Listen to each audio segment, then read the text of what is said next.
Hoje vamos desvendar um dos personagens mais fascinantes e contraditórios da história, Benito Mussolini. Não um monstro como Hitler, mas um homem que transformou a Itália e depois a levou à beira do abismo. Antes de mergulharmos nessa trajetória de glória e ruína, deixe-me compartilhar algo que vai além das telas, nosso novo projeto editorial. Imagine um espaço onde história e atualidade se encontram com a profundidade que você merece. Esse espaço agora existe e se chama Chitivo Sim, como o nosso segundo canal no YouTube, que você já deve acompanhar, se não, está perdendo conteúdo de primeira.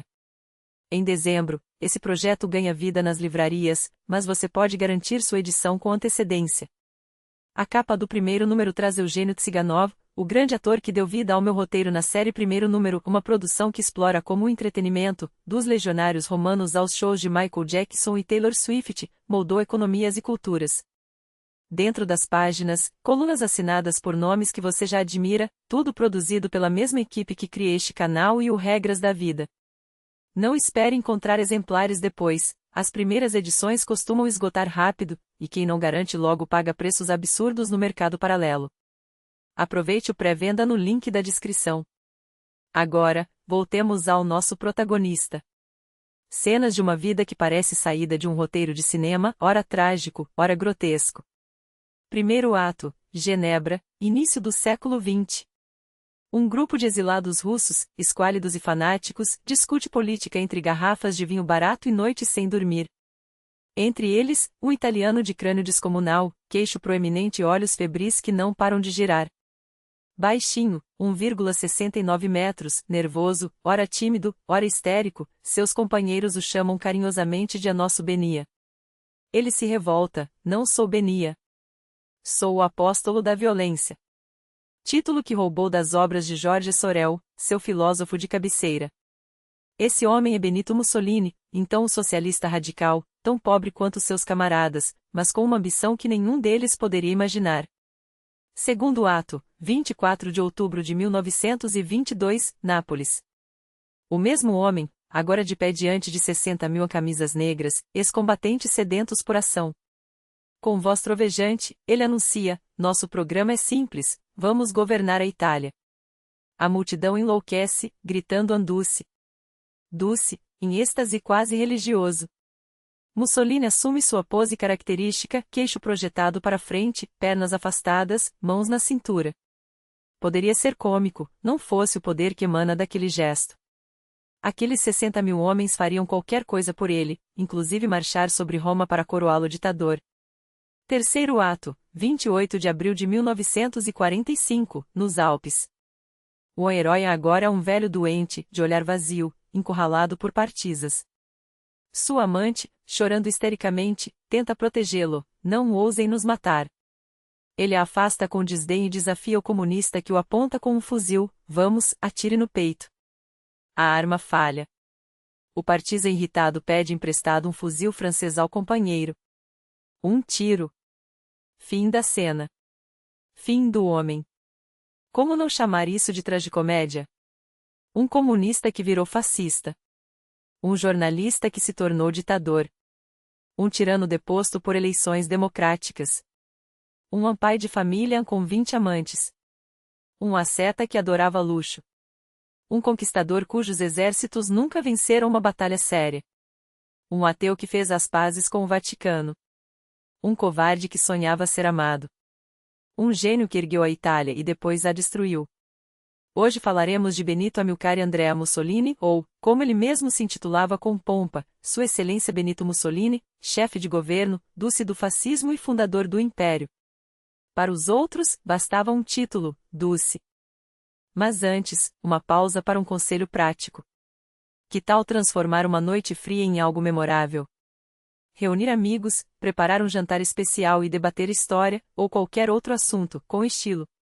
Para isso, nada melhor que os filés de peito de peru da Ela suculentos, 100% naturais, ricos em proteína e prontos em minutos. Basta dourar de 2 a 3 minutos de cada lado, adicionar suas especiarias favoritas, e pronto, um prato nutritivo e sofisticado. A marca pertence à Domat, gigante do setor, com padrões rigorosos de qualidade. O link para comprar está na descrição. Afinal, até ditadores precisavam comer bem para governar, ou arruinar, nações. Agora, um aviso necessário.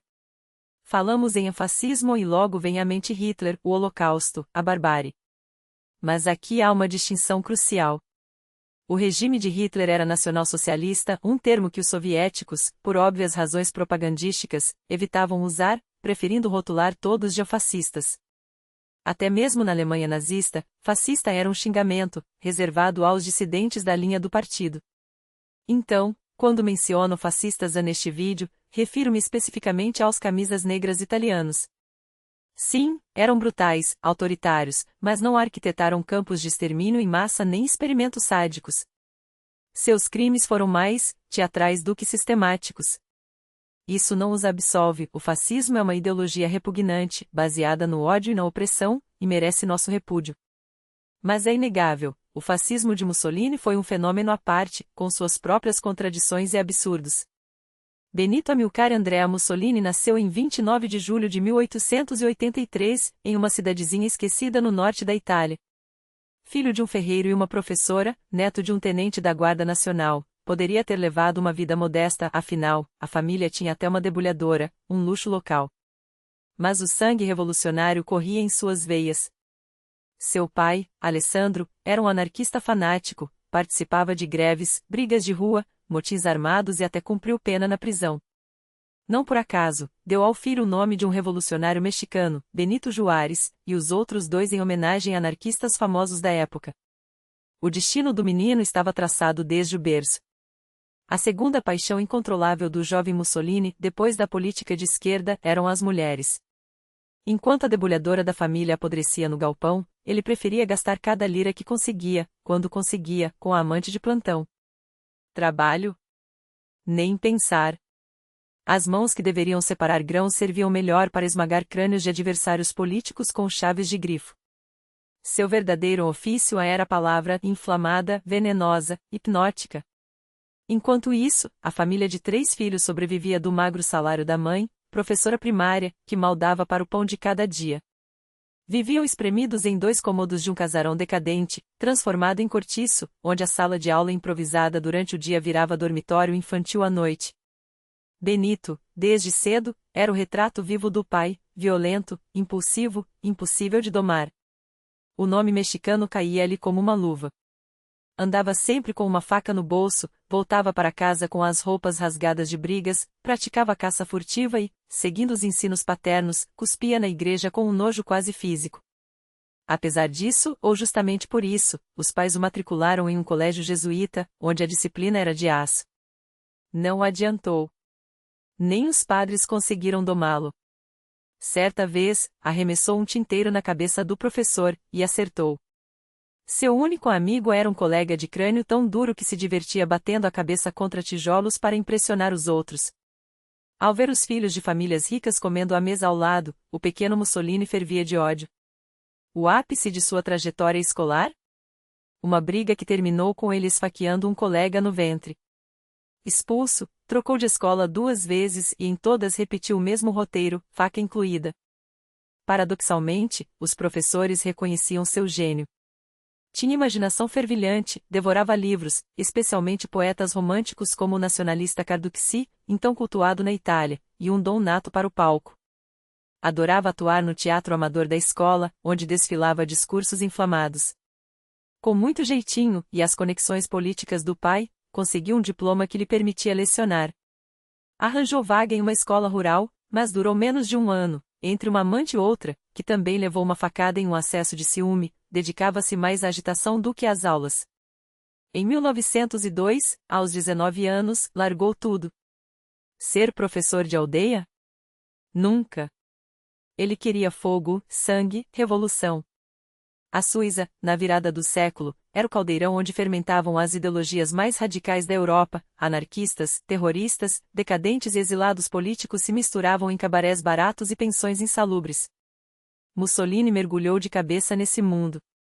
Vivia como um mendigo elegante, roupas rasgadas, barba por fazer, banhos raros, um medalhão com o retrato de Marques no peito e a faca sempre à mão. Trabalhava só quando a fome apertava e mesmo assim, em subempregos humilhantes. Há relatos grotescos, passou uma noite com uma socialista polonesa em um banheiro público, roubou comida das mãos de turistas inglesas em um terraço, chegava a pedir esmolas. Anos depois, em sua autobiografia, escrita na prisão, com toques de romance revolucionário, pintaria esse período como uma épica de sacrifício pela causa. A verdade? Provavelmente fugia do serviço militar italiano. Mas foi ali, entre o lixo e os sonhos de glória, que encontrou sua vocação. Conseguiu um bico como pedreiro e, graças a amigos anarquistas, um posto no secretariado do Sindicato dos Pedreiros em Lausanne, no departamento de agitação e propaganda.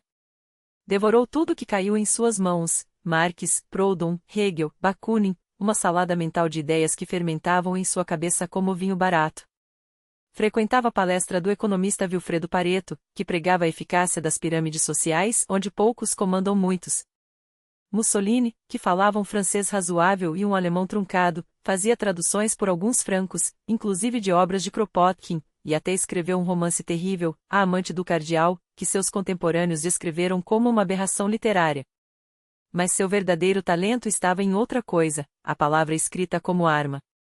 Começou a cuspir veneno em jornais locais, atacando tudo e todos com uma verve que chamava atenção. A Suíça? Uma democracia de salsichas, onde o símbolo nacional é um trapo fedido. Os soldados? Escravos de um rei parasita. A igreja? Um antro de ladrões, uma chaga purulenta na humanidade. Os outros socialistas? Macarrones moles, cúmplices da burguesia. Sua receita? A necessidade de ferro do violência. Não demorou para ser expulso de vários cantões suíços, mas conseguiu se agarrar até 1904, quando uma anistia real para desertores lhe permitiu voltar à Itália. De volta à terra natal, tentou novamente a sorte como professora, mas, como sempre, sua energia ia para o vinho, as mulheres, os comícios e um jornalzinho que fundou, A Luta de Classes, de 4 páginas escritas inteiramente por ele. Aos 25 anos, já era uma figura conhecida nos círculos radicais, orador eletrizante, dono de uma voz grave e hipnótica, capaz de transformar multidões em coros uníssonos. Seu truque? Fazer perguntas retóricas e obrigar a plateia a responder em coro, uma técnica que, décadas depois, os comediantes de stand-up copiariam, sem o mesmo efeito. Em 1911, quando a Itália invadiu a Líbia para roubar um pedaço da África dos otomanos, Mussolini liderou protestos violentos, seu grupo chegou a destruir trilhos de bonde com picaretas. Condenado a 5 meses de prisão, saiu de lá com mais capital político do que nunca. Foi então que começaram a chamá-lo de Anduce, ou o líder. O apelido colou. Em um congresso socialista em Milão, chegou como um delegado desconhecido de uma cidadezinha perdida. Bastaram 2 discursos incendiários para que o Comitê Central do Partido nomeasse editor-chefe do Avanti, o jornal oficial. Sua primeira medida? Anunciar que escreveria todas as colunas políticas sozinho. Em meses, as vendas dispararam. A Itália começava a conhecer e a temer aquele homem de olhar penetrante, que falava como se cada palavra fosse um soco. Em poucos meses, a tiragem do Avanti triplicou, saltando para 100.000 exemplares, um número estratosférico para a época. Os rumores começaram a circular, aquele líder de olhar afiado não pararia no jornal. Logo, comandaria o partido. Mas 1914 chegou, e com ele, a Primeira Guerra Mundial. Como todo bom socialista da época, Mussolini era um pacifista furioso, vergonha. Os trabalhadores não devem pegar em armas contra seus irmãos. Enterrem os fuzis na terra. Berrava em suas colunas. Aqui, porém, é preciso entender o tabuleiro geopolítico. Para a Itália, a guerra era um jogo de oportunidades. Sem alianças obrigatórias, os italianos podiam ficar de fora, os alemães lutavam por colônias, os ingleses para manter seu império, os franceses pela sobrevivência, os russos sempre tinham seus motivos eslavos. A Itália? Nenhum. Pior, neutra, recebia promessas territoriais de ambos os lados. Era o sonho diplomático, vender armas, vender trigo, e sair ganhando, independente de quem vencesse.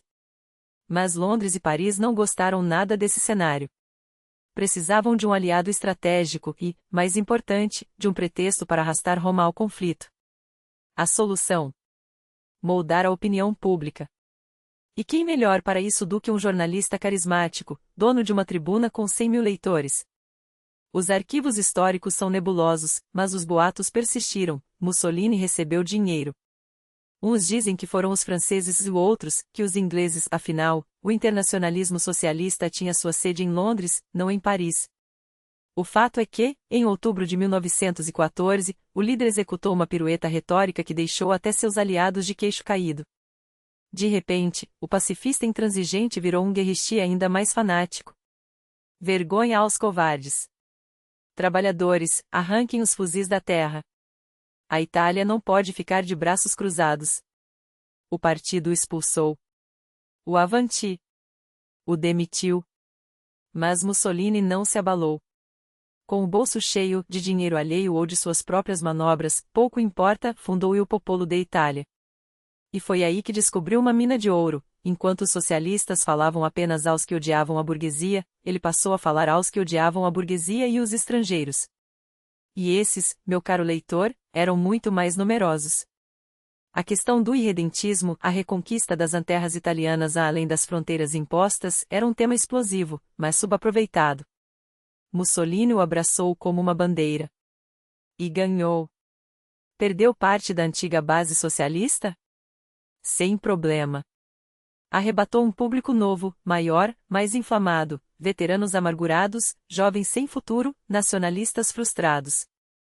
Suas campanhas eram um turbilhão de comícios, discursos inflamados e gestos calculados, como a duelo com um pacifista, encenada para provar sua virilidade revolucionária. O governo italiano e a corte real, pressionados por essa maré de ódio e entusiasmo, não tiveram escolha. Em 24 de maio de 1915, a Itália declarou guerra à Áustria. E então começou o pesadelo. A Itália de 1915 não era uma potência. Era um país pobre, agrário, recém-unificado, sem indústria pesada, sem tradição militar. Seu exército foi jogado contra os Alpes, sim, contra os Alpes, para enfrentar os austríacos em um terreno onde o simples ato de marchar já era uma tortura. O fronte se estabilizou ao longo do rio Isonzo. 12 batalhas. 12 banhos de sangue. 5 vitórias italianas, se é que se pode chamar assim um empate sangrento. 7 derrotas austríacas. Resultado? Nenhum. O fronte não se mexeu um centímetro. Até que, em dezembro de 1917, os austríacos, reforçados por tropas alemãs, romperam as linhas italianas em Caporetto. Foi um desastre épico, o exército italiano desmoronou, recuando em debandada em direção a Milão e Veneza. Uma humilhação nacional.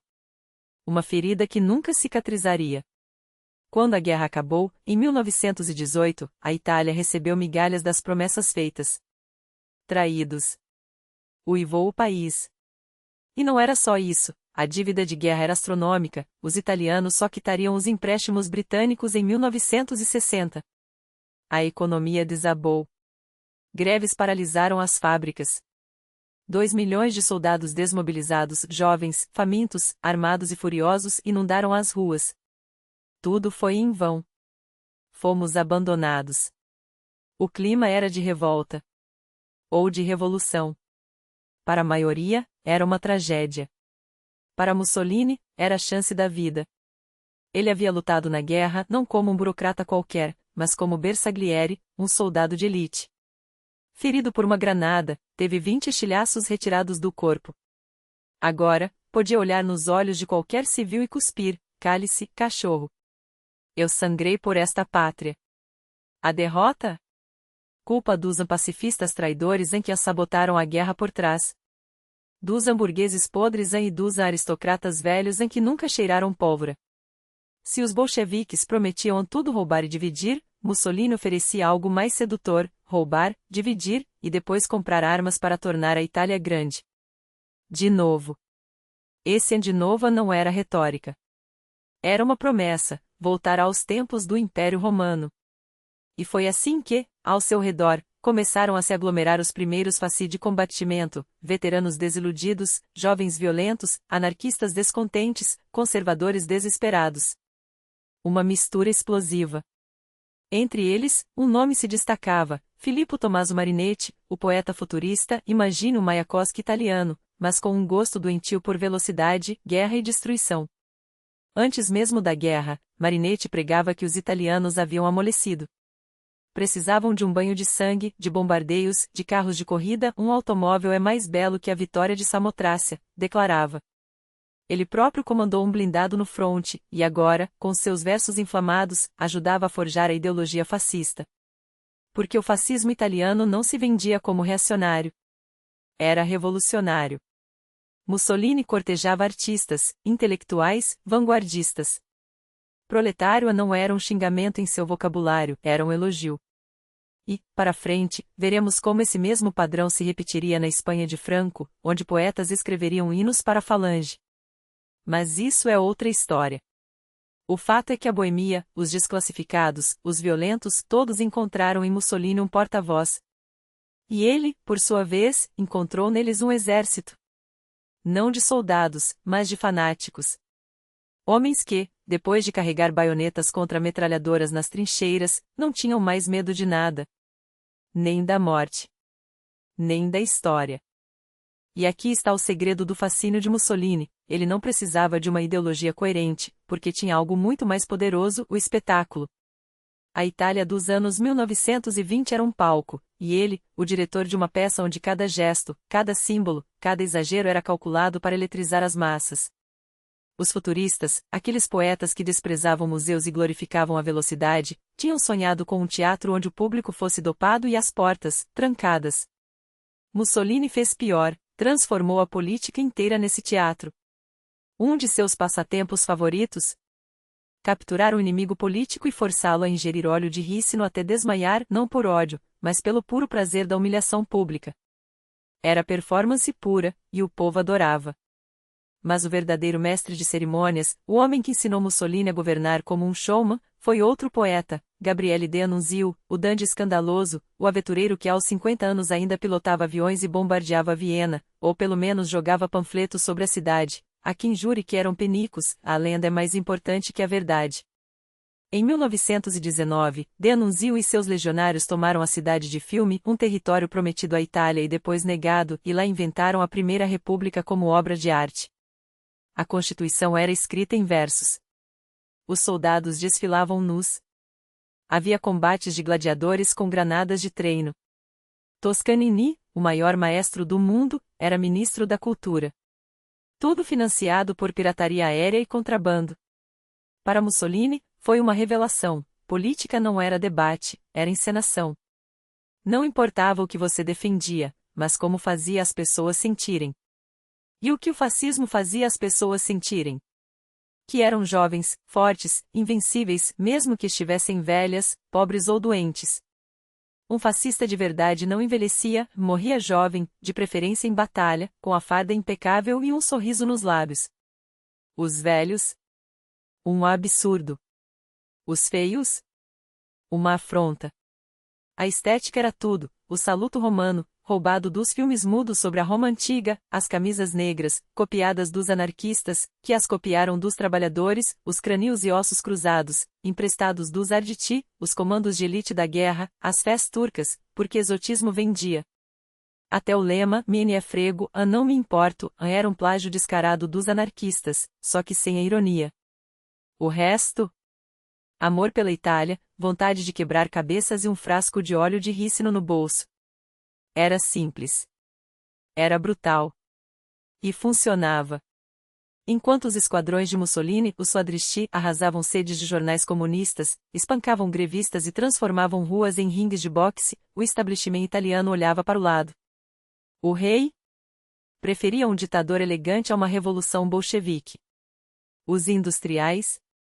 Adoravam um homem que esmagava sindicatos. A polícia? Fechava os olhos, quando não emprestava as algemas.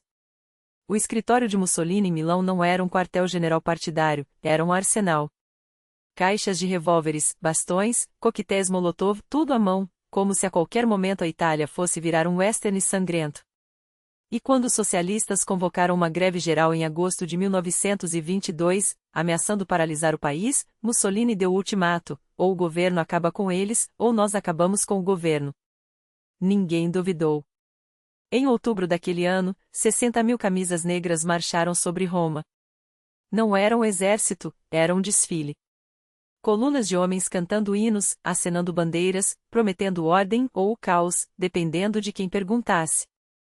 O rei Vítor Emanuel III poderia ter esmagado a marcha com um telefonema.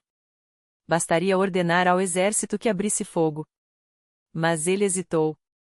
E quando as colunas estavam a apenas 30 quilômetros da capital, o monarca ligou para Mussolini, que, ironicamente, ainda estava em Nápoles, discursando para uma plateia de fanáticos, e ofereceu-lhe o cargo de primeiro-ministro.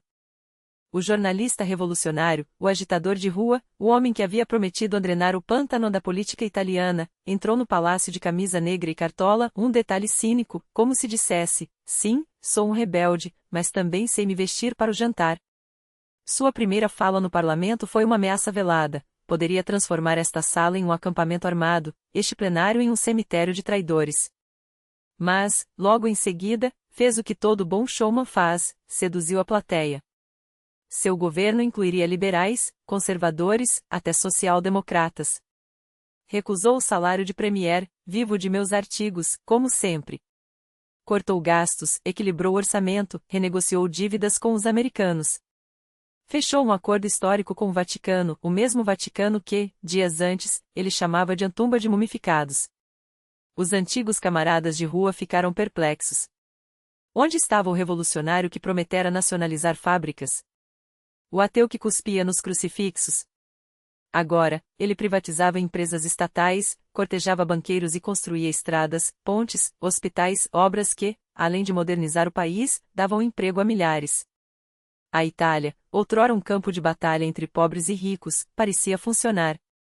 Enquanto a Europa afundava na Grande Depressão, enquanto a Alemanha se afogava em hiperinflação, enquanto a França trocava governos como meias, Mussolini apresentava números: superávit, crescimento industrial, orgulho nacional.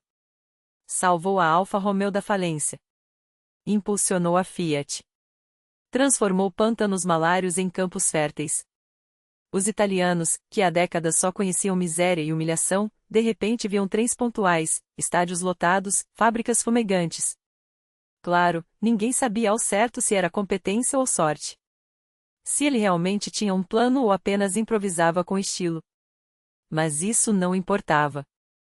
Porque, no fundo, Mussolini havia entendido uma verdade atemporal: as pessoas não querem ideologia, querem resultados. E se os resultados vierem embrulhados em discursos inflamados, desfiles grandiosos e a promessa de que você, sim, você, operário, campônio, veterano esquecido, é parte de algo grande, eterno, invencível, bem, quem iria reclamar? Até que, é claro, a conta chegou. Mas isso é outra história. Enquanto isso, nas filas quilométricas por sopa gratuita, sim, aquelas mesmas filas onde imigrantes italianos contavam, entre suspiros de fome, que a Itália de Mussolini era o exemplo a seguir, o regime já havia introduzido a jornada de 8 horas e distribuía vales para sanatórios aos trabalhadores. Um dos slogans mais famosos do Duce, ainda dos tempos da marcha sobre Roma, era simples e genial: comigo, os trens chegarão no horário. Hoje, italianos brincam nas redes que os trens nunca mais chegaram no horário, mas no tempo das nossas avós, chegavam, sim, e foi o Mussolini quem arrumou isso. E aqui está o detalhe fascinante: enquanto os alemães resolveriam o problema com regulamentos, multas, fuzilamentos exemplares e uma burocracia assassina, os fascistas italianos fizeram tudo ao seu estilo. Não havia circulares ameaçadoras nem pelotões de execução para maquinistas preguiçosos. Em vez disso, de estação em estação, desfilavam os camisas negras, aqueles mesmos que, com um sorriso e um empurrãozinho amigável, convenciam os funcionários a cumprirem o horário. Funcionava. Até os críticos do regime admitiam: era um método eficiente, quase elegante. E as estatísticas oficiais confirmam: em 20 anos de poder, as vítimas das repressões políticas fascistas se resumiram a alguns milhares de presos exilados, e uma dúzia de execuções, ou seja, 10 vezes mais execuções do que o necessário para os padrões da época. Uma história de herbívoros, se comparada ao que viria depois. O exílio, aliás, era a pena preferida. Mandavam os dissidentes para ilhotas mediterrâneas, onde o pior castigo era ter que passar os dias deitados na praia, ouvindo as ondas e remoendo o fato de terem decepcionado o Duce. Os alemães, mais tarde, trocariam essas ilhas paradisíacas por campos de concentração, mas isso é outra história. Os fascistas pareciam ter uma versão quase estética à violência organizada. Um tiro na nuca por ordem de um tribunal. Demasiado frio, demasiado germânico. Agora, se algum camisa negra, no calor de uma conversa persuasiva, acabasse esmagando o crânio de um crítico incômodo, bem, isso era outra coisa. O problema não era a violência em si, desde que fosse espontânea, quase artística, como um improviso de jazz. O escândalo só começava quando a vítima era alguém importante, ou quando o corpo aparecia em horário nobre. Nessas horas, Mussolini franzia a testa, não por compaixão, mas porque mau presságio era ruim para os negócios. A solução: aprovar uma lei para controlar a imprensa. Problema resolvido. Enquanto isso, o Duce atendia a outra demanda popular, a sede por grandeza. A invasão da Etiópia em 1935 foi seu golpe de mestre, uma campanha relâmpago de 6 meses que deu à Itália sua própria pequena império colonial, algo que o país cobiçava desde que, na Primeira Guerra, os etíopes, literalmente nus, armados com lanças, haviam humilhado as tropas italianas em Adwa. Dessa vez, a vitória foi celebrada como um revanche histórico. Finalmente, a Itália tinha o que a Bélgica e a Holanda tinham. Os jornais não economizavam superlativos. Mussolini era o gênio, o pai da pátria, o homem que devolveu ao povo o orgulho perdido. Que ele tenha, na realidade, dado ordens diretas aos generais é discutível, mas ele mesmo garantia que sim aos jornalistas, e isso, no fundo, era o que importava. O mais impressionante, porém, não eram as conquistas, mas a obsessão midática do regime. Mussolini não governava apenas a Itália, ele performava a Itália. Era o primeiro ditador influencer da história, um tiktoker antes do TikTok, um streamer antes das lives.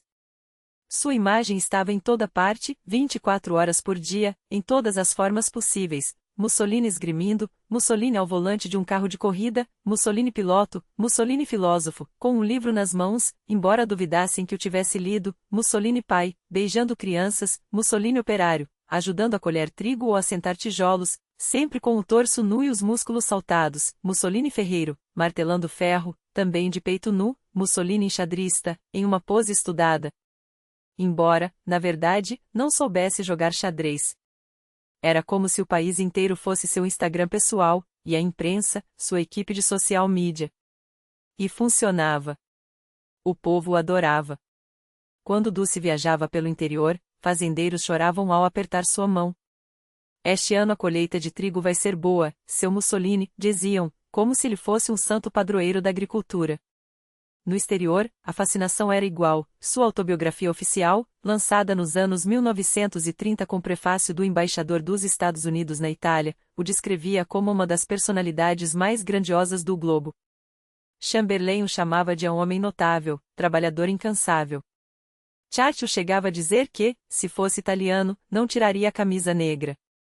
Um diplomata ocidental, com ironia, comparou a um boxeador que, no ringue, solenemente aperta a própria mão, mas a crítica se perdia no coro de elogios. Até o embaixador alemão, em meados dos anos 1930, confessava que Mussolini era de uma raça superior à de Hitler. Até os intelectuais caíram em seus encantos. Ezra Pound, o grande poeta modernista americano, mudou-se para a Itália por admiração ao Duce, o que, mais tarde, lhe custaria caro. Mas o mais revelador era o culto popular. Milhões não o seguiam como um líder político, mas como uma estrela. Mulheres recortavam suas fotos de jornais para decorar quartos. Italianas, especialmente as italianas, perdiam a cabeça por ele. Mussolini, por sua vez, aproveitava. Estimam-se 2 dezenas de amantes fixas, sem contar os encontros casuais, aqueles "você é linda, vem à minha residência hoje à noite" em que ele distribuía como autógrafos. As memórias dessas mulheres descrevem experiências peculiares. O Duce preferia relações rápidas, quase mecânicas, sem preliminares, muitas vezes sem nem tirar a roupa. Um homem ocupado, justificavam suas parceiras. Sua esposa, Rachele, uma camponesa simples, que o conhecera quando ele era um jovem socialista falido e ela, uma adolescente de 16 anos, não só sabia de tudo, como não ligava. Benito é um ótimo pai de família, respondia, secamente, a quem ousasse comentar suas infidelidades. O resto não me interessa. Uma atitude tão italiana que quase doía. Mas havia uma exceção, Clara Petaxi. Clara tinha 20 anos quando o conheceu, em 1932 ele, 29 anos mais velho, ela, casada com um tenente qualquer. O encontro foi cinematográfico. Mussolini freou sua Alfa Romeo esportiva vermelha ao lado de um conversível, viu uma loira de pernas longas e olhos verdes, e lançou o convite que mudaria duas vidas: venha à minha residência esta noite. Clara não era apenas mais uma fã, era uma obsessiva. Desde criança, colecionava recortes dele, escrevia cartas de amor. Depois da primeira noite, voltou. E voltou novamente. Até ficar para sempre. Diferente de Rachel, Clara entendia sua solidão. Porque Mussolini, por trás das multidões e dos holofotes, era um homem sozinho. Não tinha amigos íntimos, só cúmplices de palco. Fora dos discursos, das fotos e dos gabinetes oficiais, levava uma vida espartana, como um ator que, ao sair do palco, tira a maquiagem e se pergunta: e agora? O que faço comigo mesmo, quando ninguém está olhando? A única coisa que realmente o alimentava era a adoração, aquele brilho nos olhos do público, aquele suspiro das mulheres, aquele anduce. Dulce, que ecoava nas praças. O resto, bem, o resto era só teatro. E, como todo bom ator, ele sabia que, cedo ou tarde, a cortina iria cair. As mulheres, para ele, não passavam de mais uma plateia, espectadoras silenciosas de seu eterno monólogo. Nada o fascinava de verdade, a não ser a própria imagem refletida nos olhos alheios. Seu filme favorito? Há cinejornais que mostravam multidões penduradas em cada palavra sua, rostos transfigurados pela histeria coletiva, mãos estendidas como se tocassem um deus. Narcisismo em dose industrial, 1000. No gabinete, entre um decreto e outro, deleitava-se com os próprios retratos propagandísticos, uma galeria de personas, como os atores que enfeitam os camarins com fotos de seus papéis mais celebrados. E o Duce em pose heróica, e o Duce com ar severo, e o Duce como pai da pátria. Cada quadro, um espelho que lhe devolvia a ilusão de grandeza. Comida e vinho. Irrelevantes. Uma úlcera o devorava por dentro, metáfora perfeita para um homem que se alimentava apenas de aplausos. Dinheiro? Um mistério inútil. Nunca entrou na cabeça desse filho de ferreiro que o poder pudesse ser medido em notas de banco, afinal, o verdadeiro luxo era ser adorado. E se vestia como um palhaço trágico, ternos baratos de listras, cortados como se tivessem sido comprados em liquidação de um brechó napolitano. A ostentação, para ele, era um conceito abstrato. Não roubou um centavo do Estado, pelo menos não diretamente, mas transformou a Vila Torlonia em um zoológico particular, leõezinhos, macacos, uma onça pintada que dormia aos pés de sua cama. O exotismo como substituto da intimidade. Arte? Um enigma. Certa vez, presenteou Hitler com uma estátua antiga de valor inestimável, simplesmente porque não entendia por que alguém se emocionaria com pedra fria. A poesia, que outrora o emocionava, foi abandonada assim que o poder chegou. Depois de 1922, seus únicos livros eram jornais e mesmo esses, suspeita-se, folheava apenas para checar se seu nome aparecia com destaque suficiente. A música, porém, era sua válvula de escape. Tocava violino com o entusiasmo de um amador embriagado, mais alto do que afinado, como se o volume pudesse compensar a falta de talento. Um de seus primeiros caprichos como ditador? Um aviãozinho particular, brinquedo perigoso para um homem que nunca deixou de ser, no fundo, um romântico dos anos 1920, aquele tipo que acreditava em gestos grandiosos, em destinos traçados a tinta e sangue. Aqui, pela lógica dos contos de fadas, deveria vir o final feliz, o filho do ferreiro que conquistou um império, salvou a Itália da humilhação, devolveu ao povo a fé no amanhã. Um herói que, em troca, ganhou loiras de cinema, uma onça de estimação e um avião para sobrevoar os Alpes como um deus menor. Comparado aos colegas de profissão, aqueles que transformavam nações em cemitérios, até parecia um amador simpático. Um tirano light. Mas então Adolf Hitler entrou em cena. E, como toda história em que Adolf Hitler entra em cena, essa não terminaria bem. No início, Mussolini o detestava. Não por princípios eram para perdedores, mas por estética. Nós restauramos a grande Roma, berrava o italiano, enquanto o alemão falava em raças puras e destinos arianos. O fascismo vinha dos faces, aqueles feixes de varas amarradas que os lictores romanos carregavam, símbolo de uma autoridade que podia tanto proteger quanto esmagar. Era teatro político, uma encenação de glória passada. E quem era Hitler? Um pintor frustrado de Viena, um boêmio que não entendia nada de impérios. Mussolini gostava de lembrar, com sarcasmo, que onde Führer havia sido estudante, ele, Dulce, já era professor. Chamava os nazis de um bando de pederastas nórdicos e descendentes de bárbaros germânicos, epítetos que, vindo de um homem que colecionava animais selvagens e se vestia como um gagá, tinham um quê de cômico. Quando se encontraram pela primeira vez, quase chegaram às vias de fato. Mussolini, nos bastidores, chamava Hitler de monaquinho tagarela e palhaço insignificante, queixando-se que era impossível manter uma conversa com aquele homem. Ele só sabe recitar páginas do Mein Kampf e falar de teorias racistas como se fossem receitas de sopa. Em 1934, quase foram à guerra. Os nazis orquestraram um golpe mal sucedido na Áustria e assassinaram o chanceler Engelberter Berberischer Dollfuss, cuja família, ironicamente, estava sob proteção italiana, a convite pessoal do Dulce. Mussolini, furioso, mobilizou tropas na fronteira e ameaçou invadir. Hitler recuou.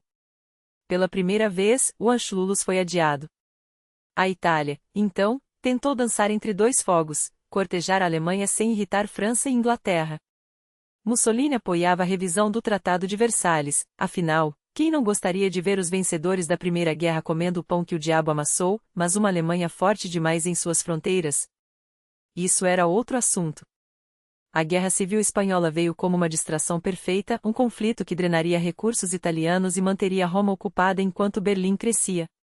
Mesmo depois que a Liga das Nações impôs sanções à Itália pela invasão da Etiópia, o Dulce conseguiu, por um tempo, equilibrar-se na corda bamba, sorria para Chamberlain, trocava cumplicidades com Daladier, e ainda assim flertava com o Reich. Mas o mundo marchava para a guerra, e o espaço para manobras de Mussolini encolhia. Quando Hitler exigiu os Sudetos, foi o próprio Dulce quem mediou o Acordo de Munique, aquele mesmo que ele depois chamaria de um pedaço de papel, quando percebeu que havia sido usado como testa de ferro. A guerra, ele não queria. Não por humanismo, mas por matemática pura, a Itália não estava pronta. Quando finalmente aceitou a aliança com a Alemanha, foi com uma condição: só se a guerra começar depois de 1943. Hitler, é claro, mentiu.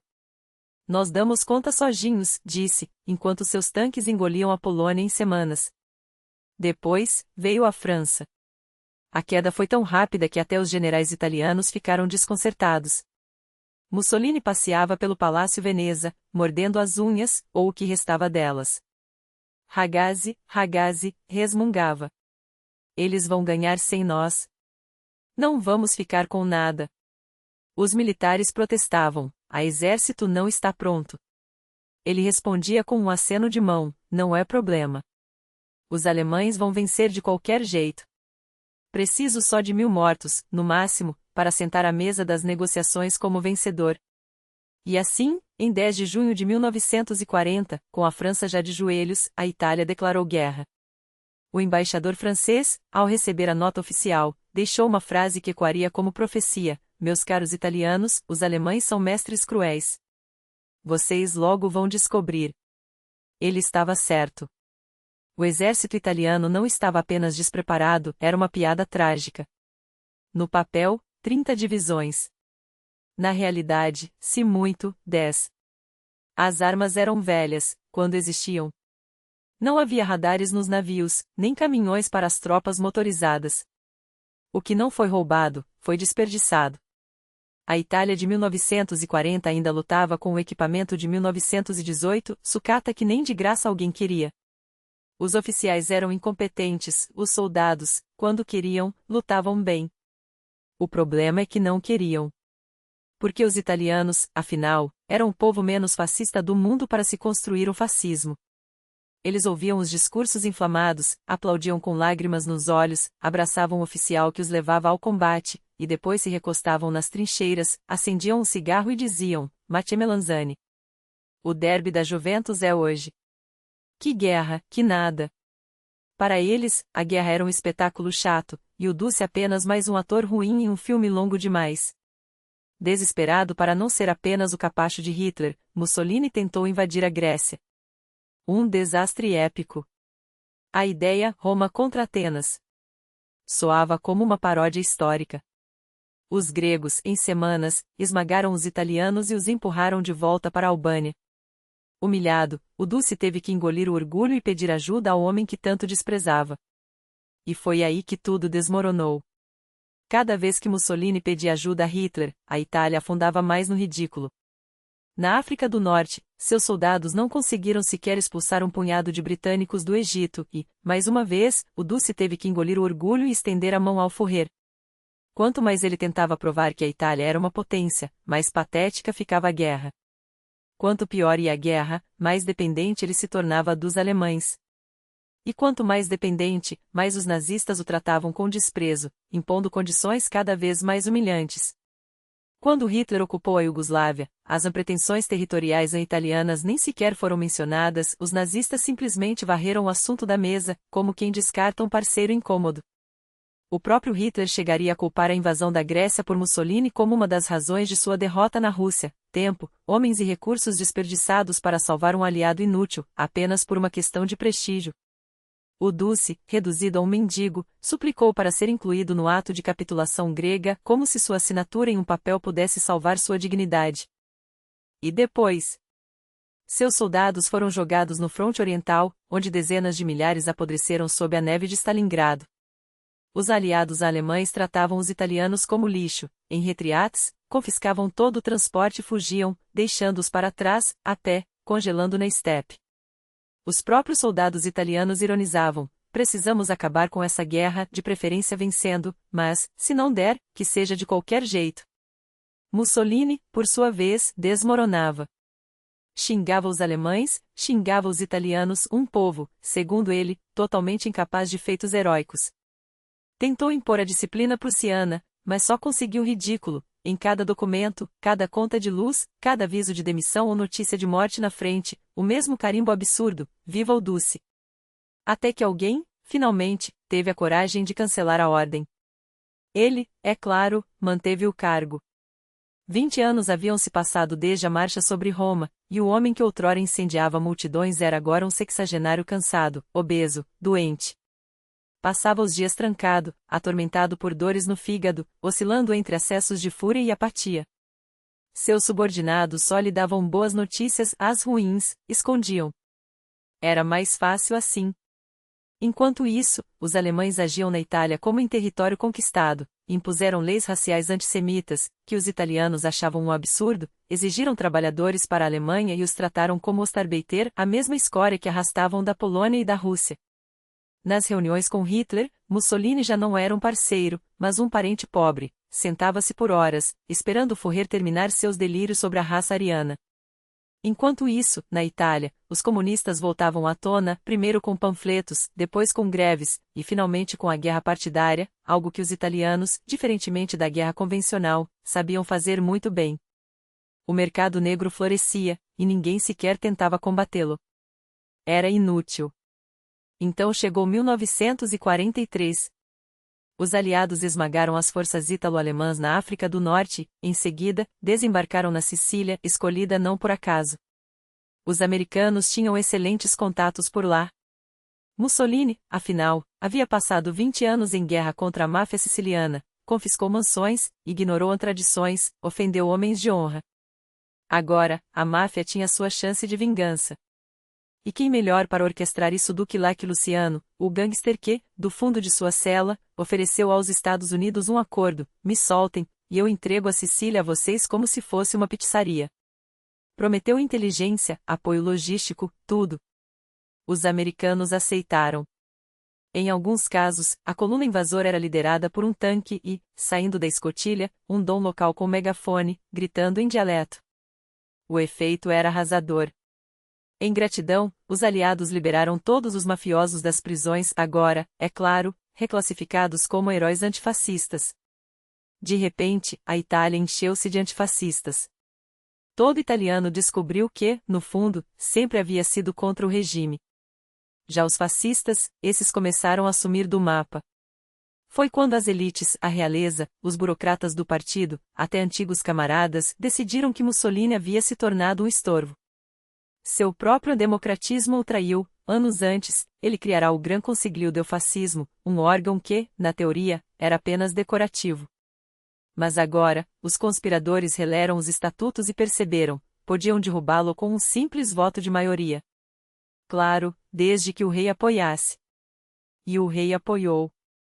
Na noite de 24 de julho, começou a sessão que selaria seu destino. Mussolini chegou sabendo que era uma armadilha. Sua esposa, Clara, lhe disse ao se despedir: prenda todos eles. Ele recusou, com a arrogância de sempre. Afinal, era o Duce, o orador que hipnotizava multidões. Mas, ao entrar na sala, viu algo que nunca imaginara: homens que por 20 anos o haviam idolatrado agora o encaram como coelhos diante de uma cobra. Seu discurso, antes inflamado, saiu confuso, defensivo. Agitou uma pasta, alegando ter provas de que todos ali haviam roubado o exército. Em vez de aplausos, silêncio. A magia se foi. Ele se sentou não como o líder do fascismo, mas como um ator que esqueceu suas falas. Entendeu, finalmente, que havia cometido um erro fatal, achou que os italianos queriam um império. Mas eles não queriam um império, queriam brincar de império. Não queriam heróis, queriam fingir que eram heróis. Não queriam César, queriam um ator carismático interpretando César. Por 20 anos, Mussolini foi o mascotinho de uma torcida fanática por Roma antiga. Com um mascotinho, dá para brigar depois de um jogo de futebol. Mas ninguém está disposto a morrer por ele numa guerra de verdade. No dia seguinte, Mussolini foi ao Palácio Real para explicações. Ao sair, foi preso. Pareceu quase aliviado ao aceitar seu novo papel. Enquanto levavam para uma ilha remota no Mediterrâneo, a Itália já seguia em frente e sem ele. Mussolini, agora exilado em sua ilha remota, se imaginava como Napoleão em Santa Helena, mas a comparação era ridícula. Enquanto o imperador francês ditava memórias que sacudiriam a Europa, o Duce recebia apenas 2 visitas de interesse genuíno: a esposa, que lhe enviava meias, roupas de baixo e algum dinheiro, e Hitler, que, em um gesto de ironia macabra, presenteou-o com a coleção completa das obras de Nietzsche, 24 volumes, como se o filósofo alemão pudesse salvar o que restava de sua alma atrofiada. Enquanto isso, a Itália, finalmente livre do peso de seu grande attore, virava a casaca. Os aliados avançavam, e Mussolini, agora um fardo incômodo, era transportado de um esconderijo secreto a outro, como um pacote indesejado que ninguém queria entregar aos nazistas. Até que, inevitavelmente, eles o roubaram de volta. Em uma operação digna de filme de espionagem, o comando alemão liderado por Otto Sorzeni, o homem que já havia resgatado o próprio Hitler de um atentado, invadiu um hotel no topo de uma montanha e a libertou ao prisioneiro. Só que Mussolini não parecia nada grato. Ele já havia ensaiado seu novo papel, o do nobre prisioneiro, o filósofo derrubado que meditava sobre o eterno enquanto passeava pelos jardins de sua vila à beira do Lago Garda. Mas Hitler não queria um poeta. Queria um fantoche. Assim nasceu a República Social Italiana, um estado fantasma com capital no pitoresco e irônico balneário de Salo, onde Mussolini, agora um Duce de mentirinhas, evitava assinar papéis, passeava pelas margens do lago e declamava versos para jornalistas incrédulos. Não sou mais um ditador, dizia, com um sorriso amargo. Sou apenas um louco, um poeta recluso. Sua amante, Clara Petaxi, o seguiu até ali, a única que permaneceu leal até o fim, enquanto o resto da Itália já o havia esquecido. Até que, em abril de 1945, a farsa terminou. Os alemães fugiam, os americanos avançavam, e Mussolini, com sua corte de palhaços, tentou uma última encenação: partir para os Alpes à frente de seus camisas negras, morrendo em batalha para forjar uma lenda. Prometeu reunir 200, 300 homens. Conseguiu 20. Em Don Gil, às margens do lago como, partisans comunistas, que tinham ordens expressas para não entregá-lo vivo aos aliados, o capturaram junto com Clara. Na noite de 28 de abril de 1945, o ex-ditador e sua amante jantaram pela última vez. No dia seguinte, foram fuzilados. Seus corpos, pendurados de cabeça para baixo em uma praça de Milão, viraram espetáculo para a multidão que cuspia, chutava e celebrava o fim de um pesadelo. Jornais da época registraram que, em seus últimos meses, a única coisa que realmente atormentava Mussolini era uma pergunta: como a história me julgará? A resposta, caro Duce, é tão patética quanto o seu legado. 40% dos italianos hoje o lembram como um idiota, mas no fundo um cara normal, que queria fazer o bem. Seus filhos e netos, ao contrário dele, souberam sobreviver e prosperar. Vittorio, o primogênito, tentou sem sucesso uma carreira como crítico de cinema. Romano, o caçula, casou-se com a irmã de Sofia Loren e liderou uma banda de jazz. Alessandra, a neta, virou modelo, cantora e estrela de TV.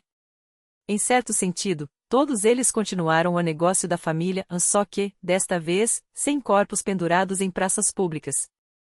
A história, afinal, tem um senso de humor cruel. E Mussolini, o ator que quis ser César, terminou como o palhaço que ninguém levou a sério, nem mesmo seus algozes.